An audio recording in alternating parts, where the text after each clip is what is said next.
Central. So this week we've been thinking about love as one of the fruits of the Spirit, and specifically about the story of the Good Samaritan. Now, I wonder how many times you've probably heard that story before.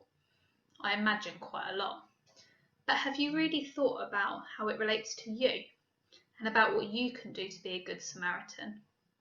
The story is all about showing love to others, to everyone, not just those that we're friends with, not just those that are nice to us, but to everyone.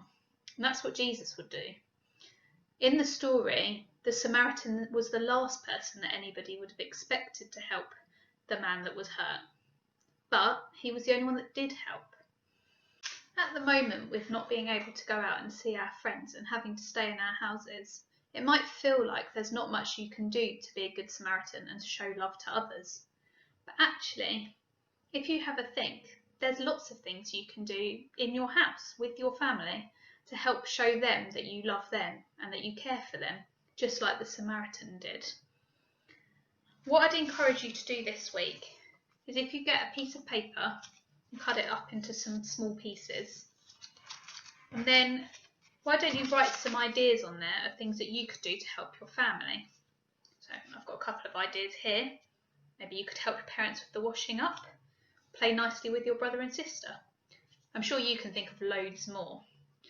And what you could also do is, when others are nice to you, maybe you could write down some of the things they've done to encourage you to maybe do the same back to them another time.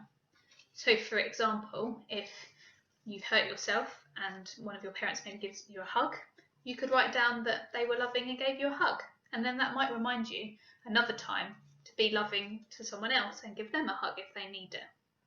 When you've got a few of them written down, why don't you have a hunt around and see if you can find either an old tin or an old box that you're not using anymore, and then you can keep them all in there. And then I'd encourage you each morning before you start your day to have a look through and to remind yourself of some of the nice things that you could do to show love, to show the fruit of the Spirit, and to be like the Good Samaritan.